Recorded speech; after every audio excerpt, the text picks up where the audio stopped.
마태복음 23장 9절 말씀 다 찾으신 줄로 알고 이 시간 합독하도록 하겠습니다. 마태복음 23장 9절입니다. 약속 있는 하나님의 말씀입니다. 땅에 있는 자를 아버지라 하지 말라. 너희의 아버지는 한 분이시니 곧 하늘에 계신 이시니라. 아멘. 아멘. 오늘은 사도신경 강의 네 번째 시리즈 아버지 하나님에 대한 고백이라는 제목으로 하나님 말씀 증거하도록 하겠습니다. 사도신경은 인생을 바르게 해석하고 살게 만드는 전제이자 세계관이라고 말씀을 드렸습니다. 다시 한번 말씀드립니다. 사도신경은 인생을 바르게 해석하고 살아내게 만드는 전제라고 말씀을 드렸습니다. 이는 단순히 우리가 공적 예배 순서에서 주문과 같이 외우기 위해서 뭔가 순서 하나를 채우기 위해서 만들어낸 것도 아니고 더불어 교회의 일원이 되게 하는 하나의 기준, 하나의 시험 통과 관문으로 만든 것도 아니고 더불어 교회 공동체를 연합하게 만드는 공통의 분모 정도로, 물론 그런 역할이 없는 것은 아니지만 그런 공통의 분모 정도로 만들어 보려고 우리가 이런 거 합의점을 이루자라는 정도로 만든 것이 아니라고 말씀을 드렸습니다. 공동체의 구성원이 되는 것은 그 이후의 문제고 가장 먼저 하나님께서 신앙의 선배들을 통하여 이 사도신경을 정리하신 이유는 한 사람의 삶을 완전히 뒤바꾸는 실제적인 고백이 되기를 바라면서, 다른 말로 하면 이 사도신경을 참되게 고백함을 통하여 삶이 바뀌고 또 성경을 보는 눈이 바뀌고 삶을 대하는 태도가 완전히 뒤바뀌어지기를 바라며 하나님께서는 신앙의 선배들을 통해 성경 전체를 역사 속에서 요약 정리하셔서 내어놓으셨습니다. 그 고백 위에서 공동체가 세워지는 것은 그 이후의 일입니다. 가장 먼저는 그래서 사도신경의 고백도 제가 물을 때는 우리는 성부 하나님에 대해서 어떻게 고백하십니까? 라고 물으시면 여러분들은 우리는 이라고 안 합니다. 여러분들은 한 명 한 명은 사도신경 고백, 그리고 라틴어 원문에 나오는 것처럼 나는 이라는 고백을 해요. 그러니까 옆에 사람이 고백하고 우리 공동체가 원래 그런 공동체성을 가지고 있어가 아니라 하나님께서는 우리 한 사람 한 사람의 신앙의 전제, 삶의 세계관, 안목, 관점이 이 사도신경으로 완전히 뒤바뀌어지기를 소원하시면서 하셨다는 거예요. 그리고 그 고백에 동의하고 그렇게 살아내고 있는 사람들이 모여서 공동체를 이루는 것이지, 그러니까 우리가 있기 전에 나 한 사람이 하나님 앞에 이 신앙의 고백으로 세계관이 바뀌었는가, 안목이 바뀌었는가, 삶을 해석하는 전제가 바뀌었는가를 우리에게 먼저 물으시고 계신다는 것을 우리가 기억할 필요가 있습니다. 실제로 이 사도신경만 제대로 이해하고 그것을 가지고 내 삶을 돌아보고 그다음에 성경을 돌아보는 렌즈와 눈으로 사용하면 실제적으로 우리의 삶을 대하는 태도가 당연히 바뀔 수밖에 없습니다. 왜 그러냐면 해석이 달라지기 때문에 그렇습니다. 우리가 어떤 성경 단어를 해석하는 것도 그렇고요, 삶의 여정에 있어서 고민하는 것들도 그 해석하는 관점이 달라지기 때문에 그렇습니다. 지난 시간 살펴봤던 전능성에 대한 것도 그러시고, 그 다음에 지난주에 살펴봤던 창조주에 대한 고백을 조금만 더 깊게 고민해 보면 세상이 제시하고 있는 그 창조에 대한 세계의 기원에 대한 것들, 그리고 전능에 대한 것들을 우리가 성경적으로 바꿔가기 시작하면 자연스럽게 우리의 삶의 태도도 바뀌어지는 것을 경험할 수가 있습니다. 그러나 우리가 세상을 돌아보면 사람들이 요즘에는 이제 철학적인 단어들을 사용해서 자신의 삶을 해석하고 소개하는 것들이 익숙하지 않은 시대다 보니까, 예를 들면 너는 어떤 사조를 따라서 너의 삶을 열어가니, 예를 들면 실존주의적이니 아니면은 실용주의적이니 혹은 과학주의적이니 혹은 자연주의적이니, 너는 유신론자니 무신론자니, 이런 질문보다는 오늘 뭐 먹을까, 오늘 뭐 입을까, 어떤 걸 선택하며 살아가야 될까에 대한 아주 가볍고 혹은 낮은 수준의 대화 정도로만 우리가 살아가다 보니 이런 신앙 고백에 대한 것들, 세계관에 대한 것들을 나눌 때에 별로 막 관심이 쏟아져 있지도 않고요. 그리고 그러다 보니까 그런 깊은 고민들이 매우 얕아져 갑니다. 우리가 살아가는 시대, 지금은 이제 포스트 모더니즘 시대라고 하는데요. 그 이전은 모더니즘 시대겠죠. 그리고 그 이전에는 이제 인간의 이성을 중요시하게 생각하는 계몽주의라는 시대를 살아갔습니다. 그때만 해도 삶을 이해하고 인간을 이해하고 세상을 어떻게 살아가는 것이 옳은가에 대한 탐구와 연구가 그냥 기본적인 사람들의 대화 속에서 이루어졌었습니다. 그러나 이제 계몽주의가 끝나고 모더니즘이 끝나고 감각과 한 사람의 감정에만 치중하는 포스트 모더니즘의 시대가 열리기 시작을 하면서 사람들은 깊게 고민하고 탐구하고 연구하는 것은 그냥 저기 상아탑에 있는 저기 학문의 전당에 있는 사람들끼리 하고 우리는 그냥 오늘 무엇을 먹을까? 무엇을 입을까? 그런 정도의 고민만으로 그냥 본인 스스로를 다운그레이드 시켜버렸다는 거예요. 그러다 보니 우리가 너는 어떤 세계관을 가지고 살아가니라고 질문하기보다는 넌 앞으로 뭐 해먹고 살 거야? 뭐 하면서 살 거야? 라는 정도로 질문이 바뀌어요. 근데 여기서 함정이 있는 건 뭘 하면서 살 거야? 라는 그 질문의 이면에는 그 사람이 가지고 있는 무엇이 있다는 겁니까? 여러 가지 선택지 중에 이거 하나 특정한 것을 선택하게 만드는 그 사람만의 철학이라는 것이 있고 그 사람만의 세계관이라는 것이 있다는 거예요. 그래서 우리가 자연스럽게 수많은 사람과의 대화를 통해서 학습하고 그 다음에 SNS나 인터넷 혹은 유튜브 여러 미디어 언론을 통해서 학습하는 걸 통해 우리가 마치 오늘은 이걸 사야겠다 오늘은 저걸 선택해야겠다 하는 그 선택과 그런 생각들 이면에 그 사람들이 언론과 미디어와 SNS를 통해 우리가 주입하고 있는 하나의 철학적 사고나 세계관들이 있다는 것을 우리가 무시해서는 안 됩니다. 언론이나 뉴스나 혹은 여러 사람들의 미디어를 통해서 혹은 그 미디어로서 정말 귀하게 쓰임받는 사람들이 누굽니까? 우리 주변에 있는 사람들도 그렇죠. 사람들이 기본적으로 가지고 있는 여론이라는 것이 우리에게 많은 영향을 미치잖아요. 그러니까 SNS나 TV만 미디어가 아니라 그 생각과 뜻을 우리에게 가르쳐주고 학습시켜주는 사람들 또한 무엇으로 작용을 합니까? 미디어로 작용을 해요. 그러니까 우리가 철학이라는 단어, 세계관이라는 단어랑 같이 그런 큼지막한 단어들을 사용하지 않아서 그렇지 우리가 자연스럽게 세계관을 가지고 있고 사람들과의 대화를 통해 미디어를 소화하는 걸 통해서 자연스럽게 철학이나 세계관들을 우리가 확립해 가고 있다는 사실을 무시해서는 안 된다는 것을 말씀을 드립니다. 물론 이 자리에 나와 있는 우리들은 기본적으로 세계관, 철학 이런 것들을 뭐 깊게까지는 아니더라도 좀 고민은 하는 사람들이지만 우리가 자연스럽게 소화하는 세상의 수많은 정보들을 통해서 우리가 세계관이나 철학들이 자연스럽게 형성되고 있다는 사실은 놓치면 안 된다는 거예요. 실제로 나중에 이제 문화 막시즘에 대해서 이 자리에서 강의할 시간들이 곧 다가올 텐데요. 실제적으로 문화 안에 자연스럽게 공산사회주의적인 사상들을 어떤 특정 세력들은 계속해서 우리들에게 학습시켜 왔고 주입시켜 왔습니다. 그래서 지금 제가 이제 중고등학교 다닐 때만 해도 남자 친구들한테 게이라고 하는 표현을 하면은 거의 바로 싸움 났습니다. 근데 지금은 그냥 웃고 넘기는 혹은 모욕적인 말의 하나의 수준으로만 지나가지 그것을 막 화가 나거나 분내거나 하는 정도로 안 지나가. 왜 그럴까요? 자연스럽게 우리가 소화하는 예능이나 혹은 드라마나 영화에서 특별히 이제 디즈니나 혹은 마블에서도 많은 모습으로 많은 영상과 씬으로 이제 동성애적인 것들을 자연스럽게 녹여내다 보니까 그냥 그게 거부감 없이 소화가 되는 거예요. 이제 우리 안방까지 들어왔죠. 공영방송에서도 자연스럽게 우리가 돈을 내고 보는 영화나 이런 OTT가 아니라 그냥 자연스럽게 우리의 공영방송 안에서도 그냥 자연스럽게 받아들이고 학습하게 돼 있다는. 그러다 보면 거기서 학습한 것들을 가지고 세상을 조금씩 보게 되는 거예요. 조금씩 비틀어져 가는 거죠. 아시겠지만 처음 시작은 조금 비틀어졌어도 이것이 계속 연장되면 그 끝이 어떻게 됩니까? 완전히 벌어지는 것을 우리가 경험한다면 제가 여기서 말씀드리고자 하는 것은 우리가 가볍게 소화하는 이 세상의 모든 정보들은 그냥 무비판적으로 수용할 것이 아니라 그 이면에는 무엇이 있다?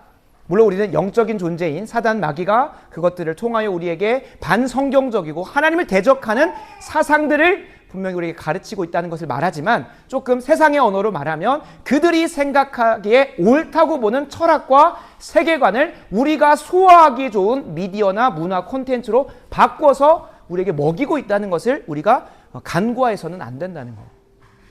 그래서 교회에서 계속해서 공적인 예배자를 불러서 세상보다 더 많은 시간을 어떤 자리에서 말씀과 기도로 다시 하나님께 집중할 수 있도록 성경이 가르치고 있는 세계관으로 이전에 우리가 살다가 보면 자연스럽게 학습했던 세계관으로부터 눈을 돌려서 어디로? 하나님이 보게 하시는 안목과 관점과 세계관으로 계속 조정시키는 것이 공적 예배의 자리이며 이것도 부족하기 때문에 어떤 시간을 갖는 겁니까? 사적으로 말씀을 펴고 묵상하고 또 큐티도 하고 기도하는 시간을 갖는 겁니다.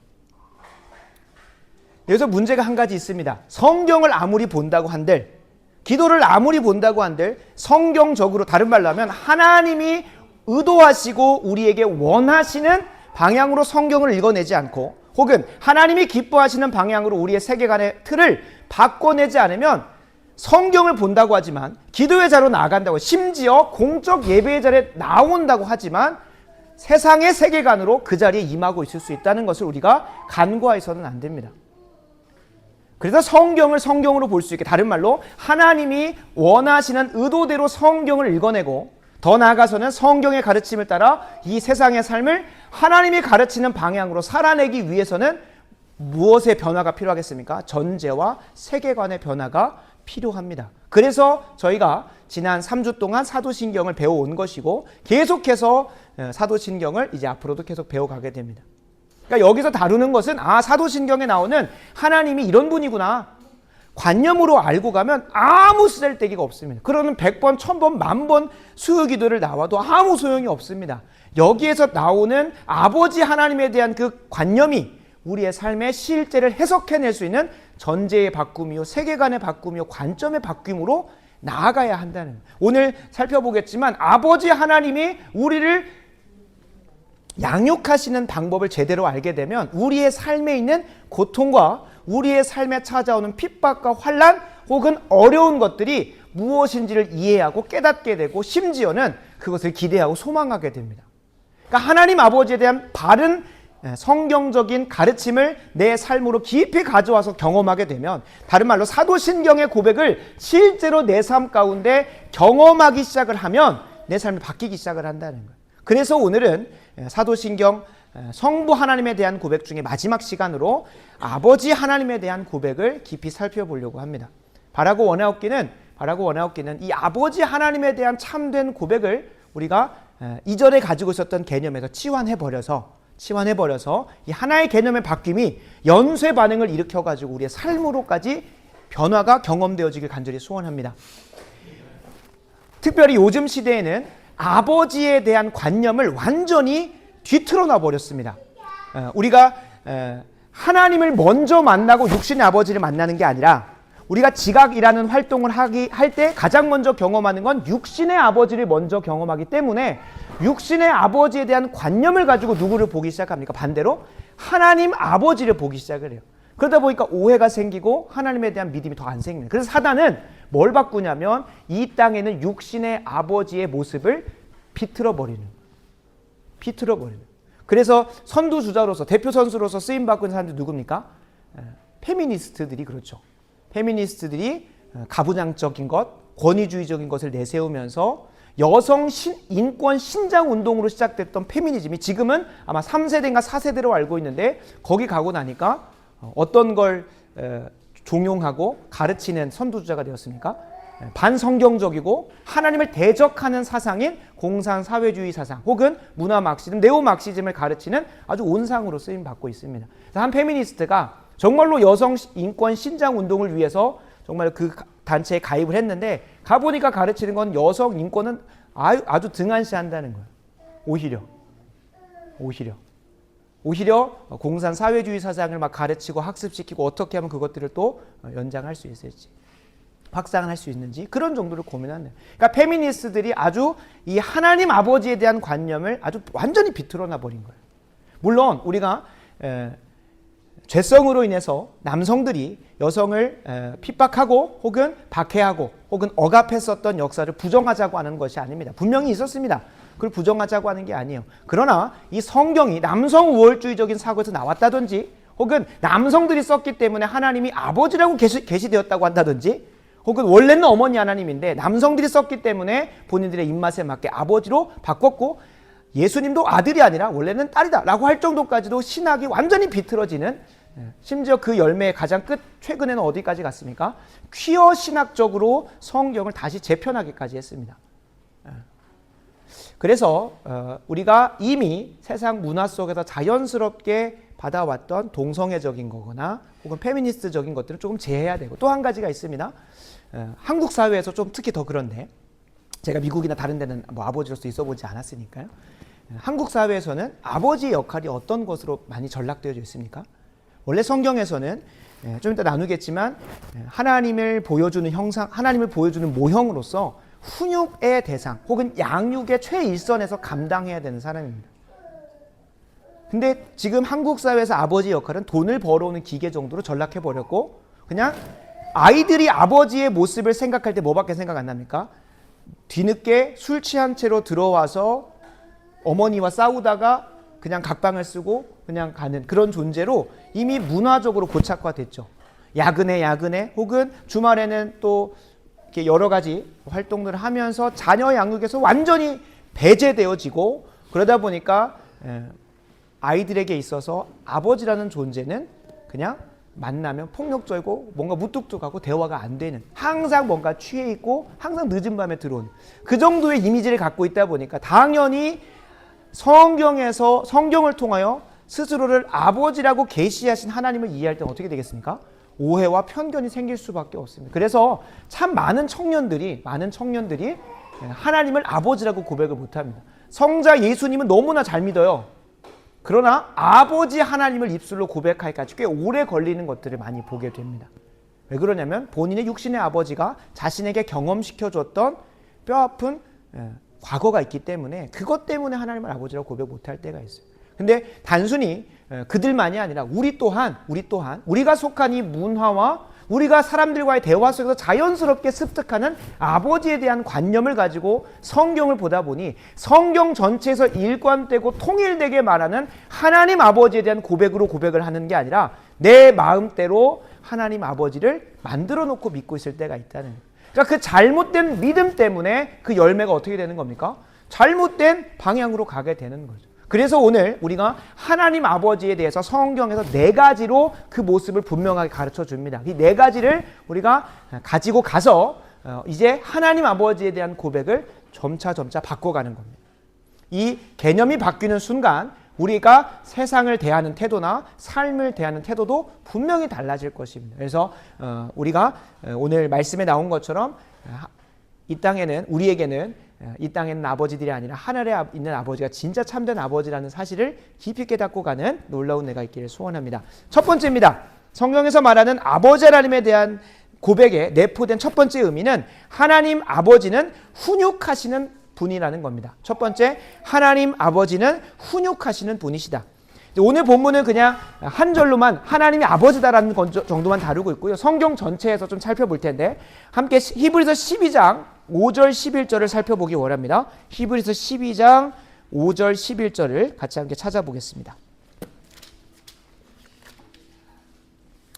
히브리서 12장 5절에서 11절에 보면 하나님께서 사랑하는 자녀들에게 징계를 베푸신다고 말씀을 하십니다. 징계. 실제로 8절을 보면 징계는 다 받는 것이거늘 너희에게 없으면 무엇이라고까지 얘기합니까? 사생자요. 그러니까 버림받고 유기받은 자이고 친아들이고 사랑하는 아들에게는 무엇을 행하십니까? 징계를 행하신다. 근데 우리가 가지고 있는 징계라는 단어의 의미 자체가 무엇입니까? 부정적이라는 거죠. 우리가 잘못했을 때 그냥 때리고 체벌하고 끝나는 정도. 근데 오히려 이 원어는 지난번 우리 이승희 전도사가 오후 예배 때 가르쳐줬던 헬라어 파이데이아입니다. 다른 말로 하면 파이데이아는 훈육하다입니다. 영어로 하면 디서플린입니다. 훈육합니다. 훈육. 그러니까 징계는 그냥 혼내고 체벌하고 끝내는 것처럼 보이는 뉘앙스인데 오히려 영어 번역도 디서플린이라고 번역을 한다는 거예요. 그러니까 훈육하신다는 그러니까 당연히 체벌도 있을 것이고 바르게 가르쳐서 바른 방향으로 이끌어 간다는. 그래서 10절을 보시면 그들은 잠시 자기의 뜻대로 우리를 훈육하였거니와 오직 하나님은 우리의 무엇을 위하여?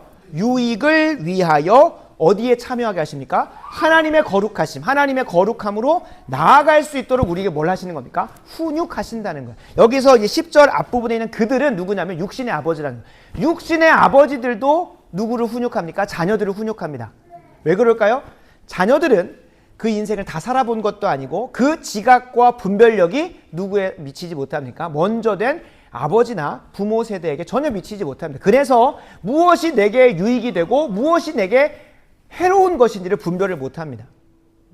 그러다 보니 육신의 아버지들은 체벌을 하면서까지도 무엇이 옳은 것이고 무엇이 잘못된 것인지를 훈육하셔서 가르쳐가는 거예요. 하물며 육신의 아버지도 그렇게 하는데 하늘의 아버지, 우리의 참된 아버지 되시는 하나님도 우리의 유익을 위하여 어디로 인도하신다는 겁니까? 그 방향이 어디예요? 거룩함이래요. 거룩함. 하나님의 형상인 거룩함으로 우리를 빚어 가신다는 거예요. 그러니까 훈육을 통해서. 그래서 종국적으로는 11절에 나오는 결과를 맺게 하려고 하십니다. 11절 제가 읽겠습니다. 무릇 훈계가 당시에는 즐거워 보이지 않고 슬퍼 보이나 후에 그로 말미암아 그 훈계로 말미암아 연단받은 자들은 어디를 가게 됩니까? 의와 평강의 열매를 맺게 된다는 거예요. 그러니까 하나님께서 훈육을 통하여 우리가 우리의 유익을 도모하시는데 그 유익의 정점 마지막은 무엇입니까? 의와 평강의 열매라는 거예요.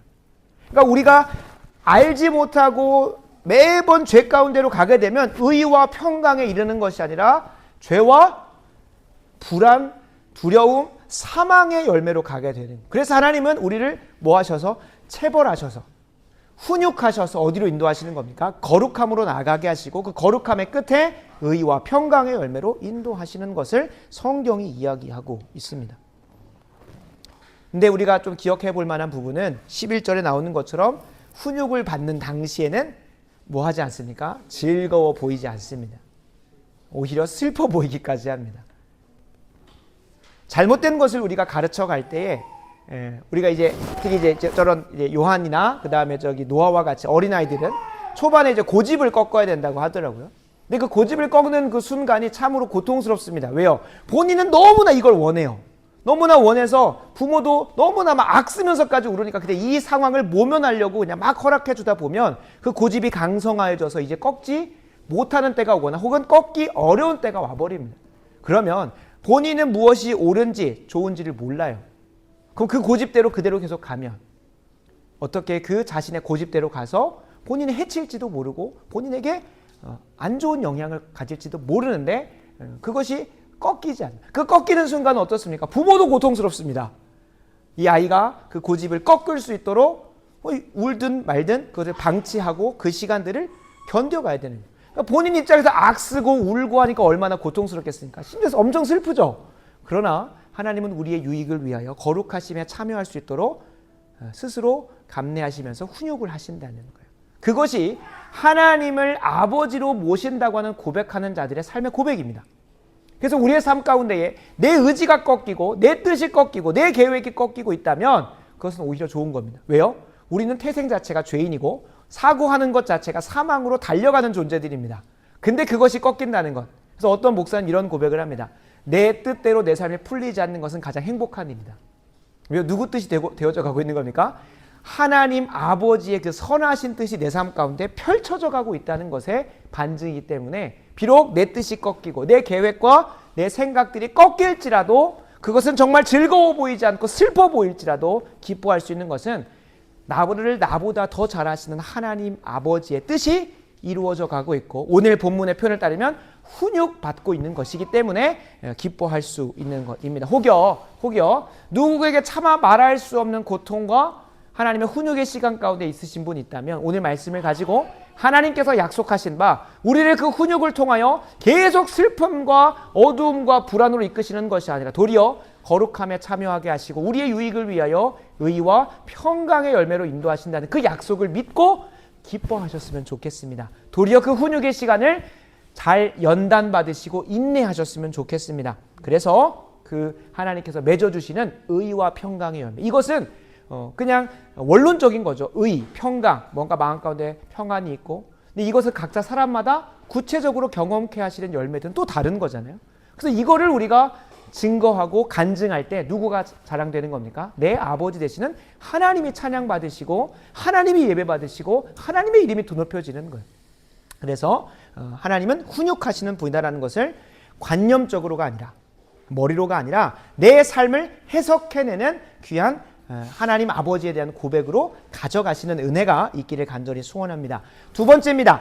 하나님 아버지는 훈육을 통하여 우리를 방금 살펴봤던 것처럼 하나님의 형상으로 빚어가십니다. 하나님의 형상이었던 거룩함으로 우리를 빚어가신다는 거예요. 우리를 만들어 가신다는 거예요.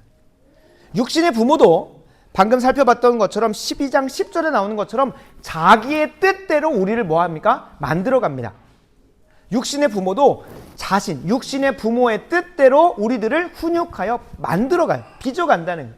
하나님 아버지도 동일하고요. 근데 육신의 아버지의 뜻은 매우 제한적이고 한계가 있고 또 오류가 있을 때도 있습니다.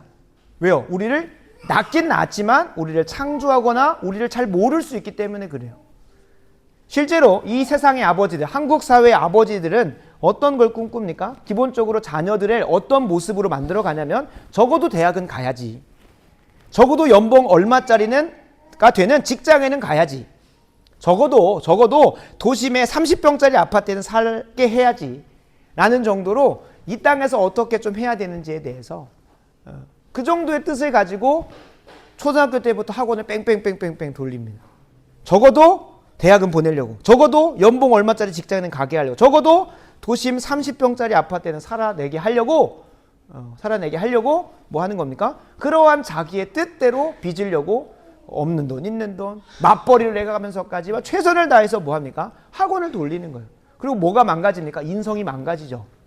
부모와의 유대감은 다 사라져버리죠.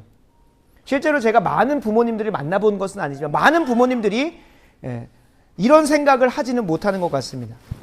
어떤 생각이냐면 하나님을 예배하는 인생으로 내 자녀를 만들어 가야지. 성경으로 인생의 모든 순간이 해석되는 그러한 삶으로 만들어 가야지. 오직 하나님의 영광을 위해 사는 하나님의 자녀로 내가 만들어 가야지 라고 하면서 훈육하는 사람은 제가 거의 못 본 것 같습니다. 거의 못 본 것 같아요. 이것이 너무 성경적인 표현을 썼고 좀 장황하다고 한다면 좀 축소해봐서 일반적인 부모들한테도 그렇습니다. 적어도 부모를 공경할 수 있는 그런 자녀를 길러가야지. 혹은 이웃을 사랑하고 사람들을 섬기는 그러한 사람으로 훈육해 가야지 라고 하는 사람들을 못 봤어요. 거의 전무한 것 같습니다. 성경이 분명히 이야기하는 것처럼 육신의 부모님들은 자기의 뜻대로 자녀를 만들어 갑니다.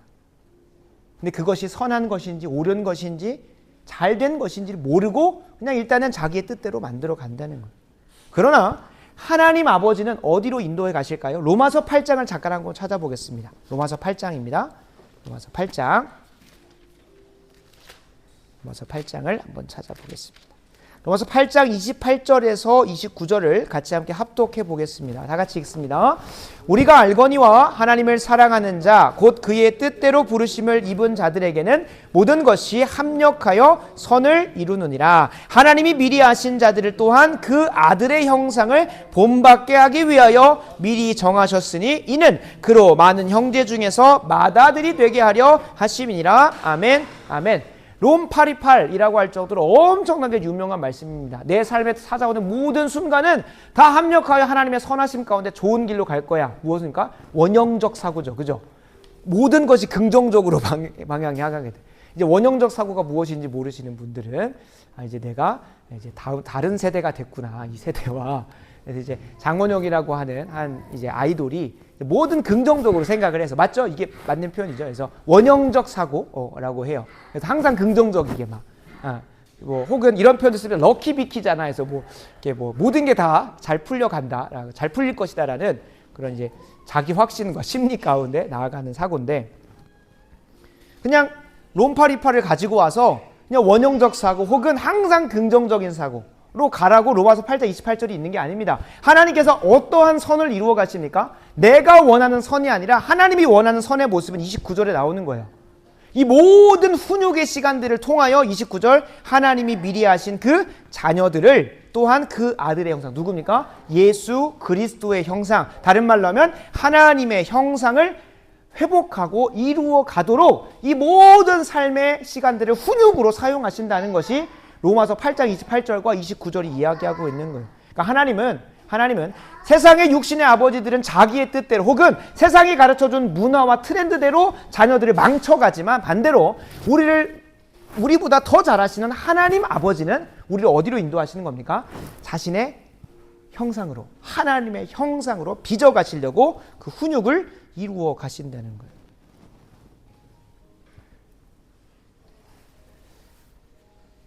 심지어는 어디에서도 이루어 가십니까? 이슬람 문화권에서도. 그러니까 그런 상황이 나올 수가 없는 거예요. 하나님 아버지를 닮아갈 수 있나? 라고 싶은 정도의 세상 문화 속에서도 하나님은 하나님의 자녀들을 하나님의 형상으로 빚어가신다는 거예요. 지금 세계 선교의 좀 진원지 혹은 세계 선교의 지금 부흥기로서 역사되어지는 것이 최근에 이제 브라이언 채플 목사님이 이제 그 한 설교에서 했었는데 그렇게 이슬람권에서 그렇게 회심의 역사가 엄청 일어난대요. 그러니까 우리가 생각했을 때는 이렇게 정말로 기독교적인 문화가 있는 국가에서나 많은 하나님의 자녀들이 빚어질 거라고 생각을 하는데 하나님은 참 초자연적인 역사로 그 이슬람권 안에서도 심지어 어디가 더 믿음이 좋습니까? 공산사회주의 국가 안에서 믿음을 지키면서 하나님을 찬양하는 그 사람들이 훨씬 더 믿음이 좋죠. 하나님의 형상을 더 닮아가죠. 그죠? 이제 이런 것들을 보면 하나님께서 참 신기하게도 여기 나온 것처럼 미리 아신 자들 예정하신 대로 뭐 해 가십니까? 하나님의 자녀들을 훈육하셔서 빚어 가신다는 거예요. 그래서 바라고 원하옵기는 하나님께서 이 훈육의 과정을 통하여 내가 원하는 선의 모습으로 나를 만들어 가시는 게 아니라 하나님이 원하시는 가장 선한 모습으로 나를 빚어 가시고 계신다는 믿음을 고백하셨으면 좋겠습니다. 그래서 계속해서 거듭 반복해서 말씀을 드리지만 내 뜻대로 되지는 않을 겁니다. 내가 원하는 뜻대로 가고 있다면 내 사고와 행동과 말이 다 죄에 기반해서 나오는 것들인데 그거는 하나님이 나의 아버지 되심이 고백되지 않았다라고 해도 과언이 아니고요. 도리어 내가 누구를 아비 삼고 가고 있는 것이나 마찬가지입니까? 사단을 마귀를 아비 삼고 그를 닮아가고 있다고 해도 과언이 아니라는 거예요. 내 삶 가운데 훈육이 찾아오고 그 훈육을 통하여 내 삶 가운데 조금씩 무엇이 드러나면 하나님의 형상이 조금씩이라도 회복되어져 가고 있는 걸 확인한다면 나는 잘 믿고 있구나. 나는 잘 가고 있구나를 확인할 수 있는 것입니다. 세 번째입니다. 하나님께서 그 훈육의 과정을 통해 하나님의 형상을 회복시키시는 그 궁극적 지향점과 목적을 로마서 8장 17절은 이렇게 이야기합니다. 자녀이면 또한 상속자 곧 하나님의 상속자요 그리스도와 함께한 상속자니 우리가 그와 함께 영광을 받기 위하여 고난도 함께 받아야 할 것이니라. 아멘. 아멘. 세 번째로 하나님께서 우리에게 보여주시는 아버지 되심은 하나님은 자녀들을 상속자로 세우신다는 거예요. 상속자로 세우신다. 하나님이 예수 그리스도에게 그 기업을 상속하셨습니다. 그리고 예수 그리스도 안에서 우리는 그 기업을 풍성하게 누리게 됩니다. 상속받는 거죠. 하나님의 친아들이요 맏아들인 예수 그리스도께서 누리시는 그 기업을 우리에게도 동일하게 양녀된 우리에게도 동일하게 경험시켜 주시는 것이 상속자라는 고백입니다. 상속자라는 고백이에요. 그러나 제가 자주 비유로 말씀을 드리는 거지만 아무리 이건희 회장이 삼성을 잘 키워놨다고 하더라도 본인이 이루어놓은 그 기업과 상속할 유산들을 이재용 회장이 받을 만한 뭐가 안 되어 있으면 수준이 안 되어 있으면 그거 받으면 그냥 기업으로 누리는 게 아니라 기업도 망할 뿐더러 그 한 사람은에서 함께 일하고 있는 사람들도 다 같이 망할 뿐더러 누구도 가장 불행한 사람이 됩니까? 이재용 회장도 감당할 만한 수준이 안 되기 때문에 무엇합니까? 저주스러운 거죠. 오히려 그걸 안 받았으면 그래도 다른 사람에게 피해 안 주고 본인만 그냥 그렇게 가난하게 살았을 텐데 라고 말할 수 있는 거예요. 그래서 하나님께서 상속받을 만한 자로 훈육을 통하여 뭐 하시는 겁니까? 바꿔내신 이후에 바꿔내심과 동시에 우리에게 무엇을 누리게 하십니까? 상속을 누리게 하시는 거예요. 기업을 누리게 하시는 거예요. 하나님의 자녀들에게는.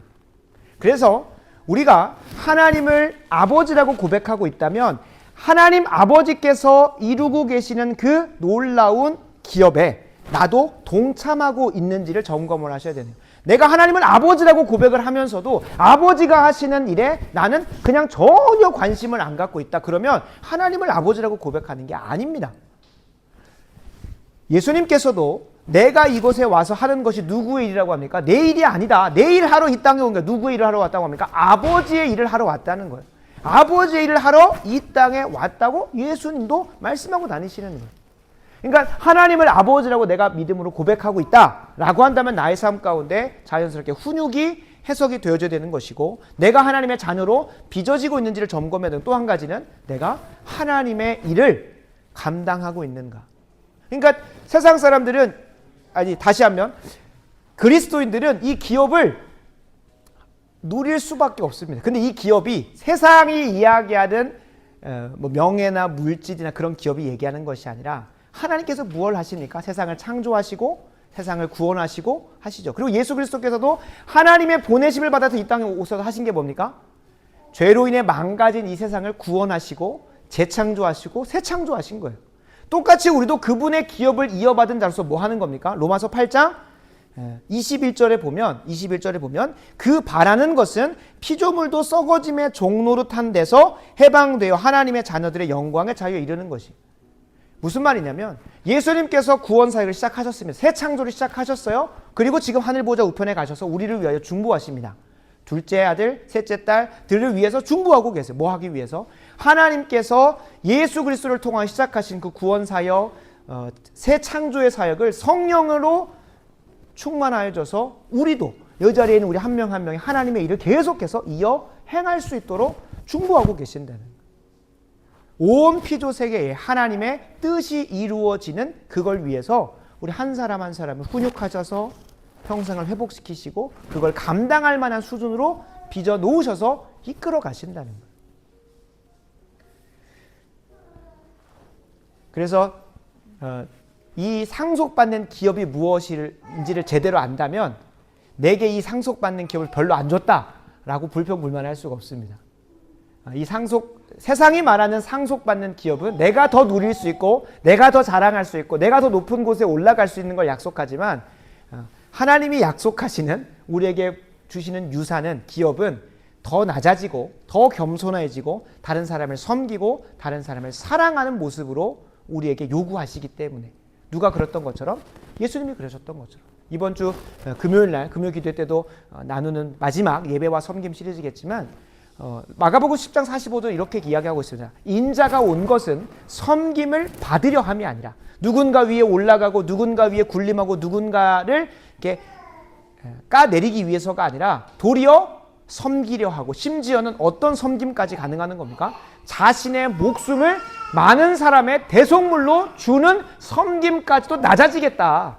그런 사랑과 희생까지도 하겠다라고 하는 것이 하나님이 예수님에게 부탁하신 사역이고 그리고 그것을 우리에게 똑같이 맡기셨다는 거예요. 그러니까 상속받는 그 기업이 단순히 그냥 천국 가는 그런 것만 있는 것이 아니라 하나님이 감당하셨고 예수 그리스도가 또 감당하셨고 성령과 함께하면 우리도 감당할 만한 기업은 세상을 섬기고 이웃을 사랑하는 것. 그런 기업을 우리가 과연 하고 있는가? 감당하고 있는가?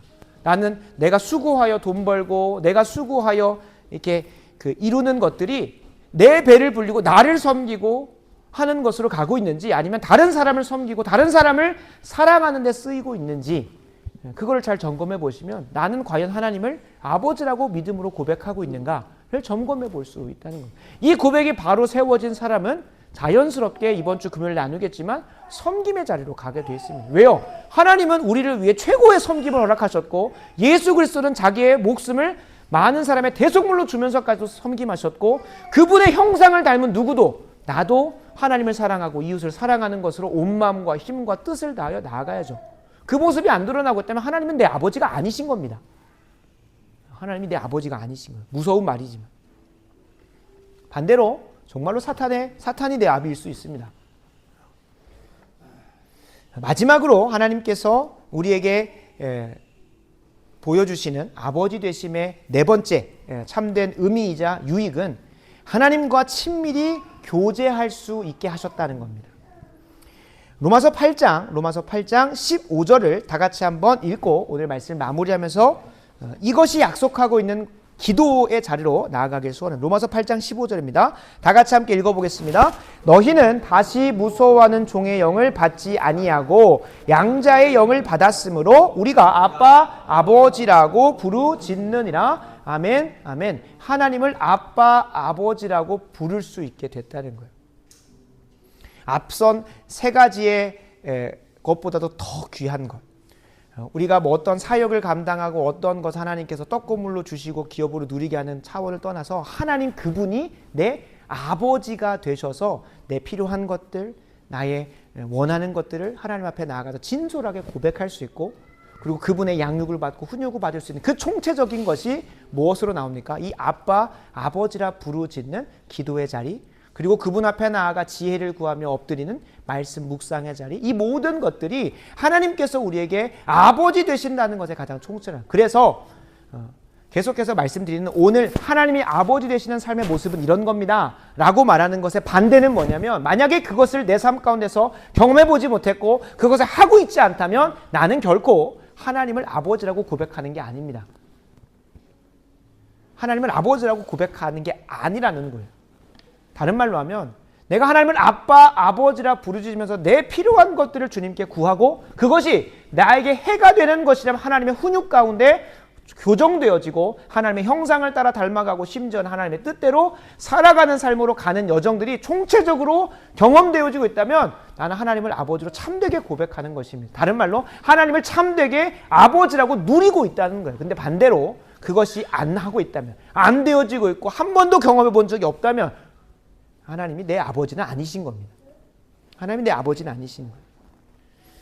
우리는 양자의 영을 받았으므로 하나님을 아빠, 아버지라 부르짖으며 그분 앞에 나아가 진솔하게 우리의 필요를 구하고 우리가 원하는 것들을 구하였다가 또 좌절되기도 하는 그런 시간들이 갔습니다. 다른 말로 하나님과 친밀하게 교제할 수 있게 됐다는 것이 이 네 번째라는. 어떤 분이십니까? 하나님은 우리의 인생을 초월해 계신 창조주 하나님이에요. 창조주. 그러니까 창조주이시다, 전능하신 분이시다는 우리의 삶하고는 좀 뭔가 동떨어져 계신 분위기예요. 근데 총신대학교 조직신학 교수인 박재은 교수가 사도신경 강해를 하면서 이런 표현을 썼습니다. 창조주 하나님은 초월적이신 분이시다는 거예요. 피조물이 감히 상상할 수 없는 존재예요. 초월적인 우리의 이성과 경험에 뛰어넘어 계신 분이기 때문에 안 돼요. 어디도 전능하신 것도 내 이성적 사고에 밖에 계시기 때문에 그거는 뭐 경험할 수가 없어요, 원래가. 근데 하나님이 뭐라고 자신을 소개하는 순간, 아버지라고 소개하는 순간 우리의 삶에 깊숙이 들어오신다는 거예요. 육신의 아버지들은 전능하진 않습니다. 유능할 수는 있어요. 육신의 아버지는 창조주는 아니지만 생명을 낳을 수는 있어요. 그러나 우리의 하늘의 아버지, 이 땅에는 아버지 말고 하늘의 아버지는 전능하시고 창조주가 되신다는, 그것이 그냥 저기 멀리 우리의 삶하고 완전 동떨어져 저기 어딘가에서 이루어지고 있는 그런 사실이 아니라 바로 내 삶 가운데 친히 인격적으로 찾아오셔서 내 삶에 관여하시는 아버지가 되어주신다는 게 그분의 표현에 따르면 초월자가 우리의 삶으로 내재하셨다. 이 아버지라는 고백으로 해서 우리의 삶 가운데 깊숙이 침투하셨다는 거예요. 그러니까 이게 진짜 감동인 거예요. 우리 뭐 속된 표현으로 우리가 개미를 볼 때, 우리가 뭐 창조한 창조물도 아니지만 우리가 개미를 볼 때 뭐 관여나 하겠습니까? 뭐 그들이 뭐 물에 빠져 있든 뭐 집을 짓다가 망가지든 혹은 뭐 불개미가 찾아고 뭐 개미 여왕이든 뭐 다 죽이든 뭐 아무 신경도 안 쓰죠. 그들이 뭐 죽고 그 하나 피조물 하나 죽어봤자 아무 신경도 안 써요. 하나님과 우리와의 관계가 이 인간과 이 개미만의 관계보다도 엄청나게 많은 차원으로 멀어져 있습니다. 엄청 초월적이신 분이에요. 근데 그분이 나는 네 아버지야 라고 말하는 그 순간 우리의 삶으로 완전히 들어오시는, 이게 진짜 큰 감동이거든요. 특별히 어떤 친구들한테 더 큰 감동일까요? 자신의 육신의 아버지에게 참 좋지 않은 경험과 과거와 어려움들이 있는 친구들한테는 이 땅에 있는 아버지가 참 아버지가 아니라 하늘에 계신 그분이 나의 진짜 아버지시구나. 그러니까 사탄 마귀가 누굴 뺏어갑니까? 모성애는 잘 안 뺏어가요. 하나님을 비틀어 버리려고 누굴 뺏어갑니까? 아버지를 뺏어가요. 우리의 인생에 있어서 보면. 안타깝죠. 안타깝죠. 제가 저번에 잠깐 언급했던 것처럼 미국에서도 할렘가에 있는 많은 방탕한 생활을 하는 삶에서 어긋난 흑인 친구들도 보면 누가 있습니까? 대부분 미혼모 과정에서 혹은 그냥 아버지가 없는 가정에서 훈육받지 못하고 자라난 친구들이 많이 엇나가는 것을 논문에서 통계적으로 말하고 있다고 말씀을 드렸어요. 그러니까 세상이 아니라 사단 마귀는 우리의 인생에 있어서 아버지의 개념을, 관념을 완전히 비틀어 버려요. 그걸 통해서 누구를 못 보게 하려고 하는 겁니까? 하나님이 아버지 되시면 못 보게 하려는 거예요. 그래서 진짜 페미니스트 나쁜 사람들이에요. 그거를 과장해서 자신들의 잘못된 철학과 사상을 전하고 있는 네오막시즘은 진짜로 나쁜 놈들이에요. 하나님을 아버지로 고백 못하게 하니까. 세상의 다른 종교에도요, 어떤 신을 전능하시고 창조주라고는 고백을 해요. 근데 그분이 내 인생의 아버지가 되신다고 하는 고백은 진짜 뺏길 수 없는 기독교만의 유일한 고백입니다. 하나님이 나의 아버지 되신다. 바라고 원하옵기는 오늘 하나님이 나의 아버지 되신다는 고백의 네 가지 의미를 그냥 머릿속에 관념으로가 아니라 실제로 경험하셨으면 좋겠습니다. 이것이 경험되는 순간 너무나 삶이 행복합니다. 참된 평강과 의가 내 삶 가운데 열매로 맺어집니다. 왜 그럴까? 성경이 약속하고 있고 그것이 수많은 신앙의 선배들을 통해 입증되어졌기 때문에 이거는 진짜입니다. 그래서 우리 모든 좋은 교회 성도님들이 하나님의 아버지 되심을 참되게 믿음으로 고백하시고 그리고 그것을 진짜 누리셨으면 좋겠습니다. 그래서 우리가 이 땅의 삶에서 하나님과 친밀히 아버지로서 교제하는 그 기쁨을 평생 누리시다가 저 천국에 가서도 그것을 영원토록 누리는 저와 여러분들에게 간절히 소원합니다.